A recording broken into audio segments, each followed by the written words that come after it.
there is an influx of young women with fertility issues, and I'm noticing that the generation below me, the first Gardasil generation, they're having hysterectomies like crazy. Yep.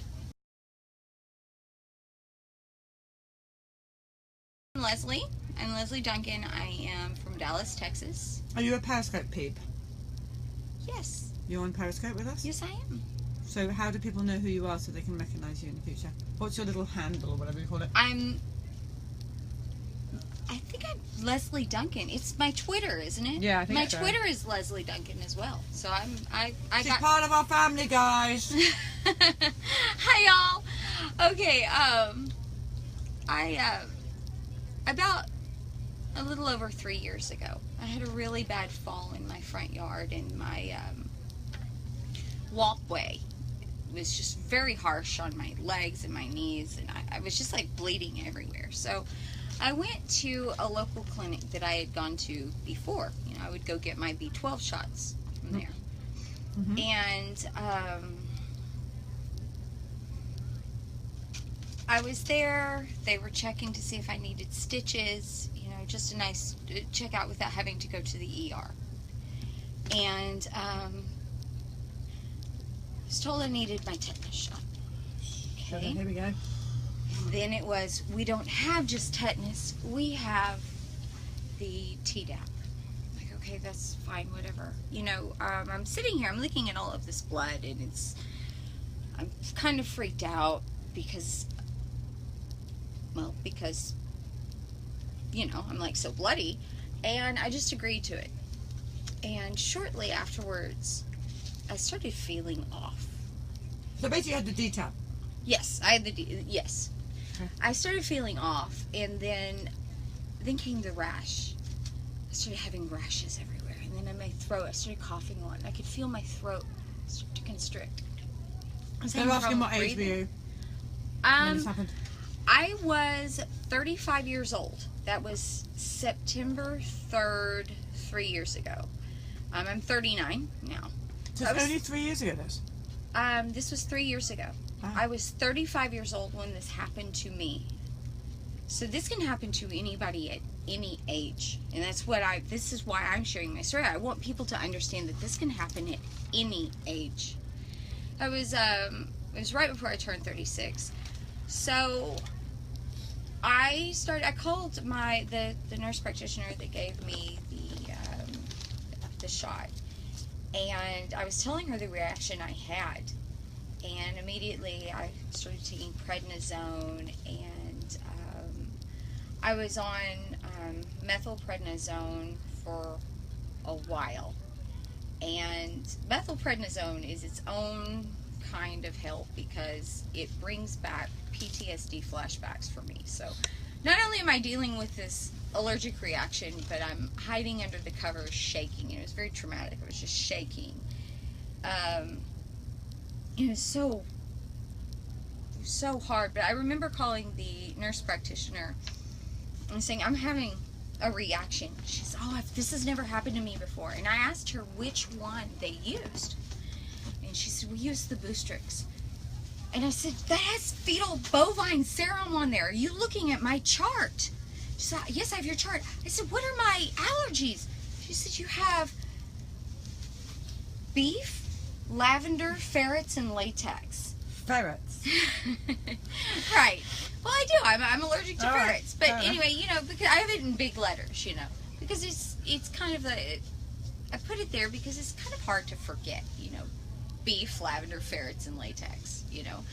I said, I can't have beef. I'm allergic to beef. And she immediately, you know, she said that was the first time she had ever looked at the insert. She said this had never happened. She quit that shortly afterwards. She quit that practice shortly afterwards. I wish that my story had ended there. You know, I wish that just the allergic reaction would have been it. But shortly afterwards, I had bronchitis. I got strep throat. I had strep throat on New Year's Eve. I had the flu twice. I hadn't had the flu in 20 years.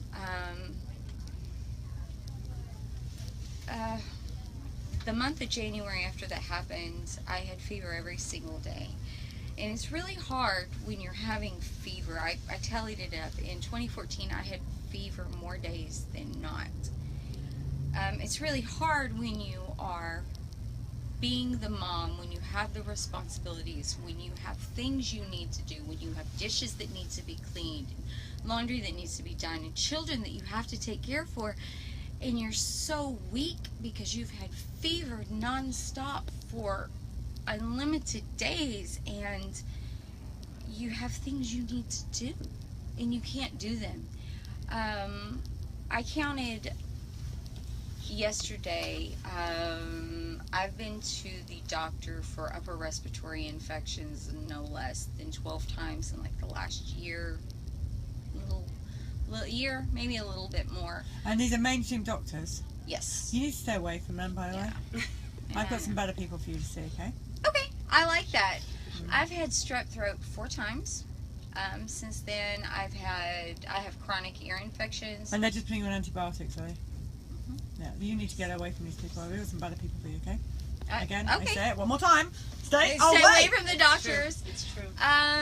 But what I thought was really interesting, I spoke with a doctor, and he's a conventional doctor, or not necessarily a conventional doctor, but he did. We had a good conversation, and I told him that I would be here in Atlanta, and I explained what that was for, and he told me, he said, I don't even need to see the movie. I'm anti-vaccine.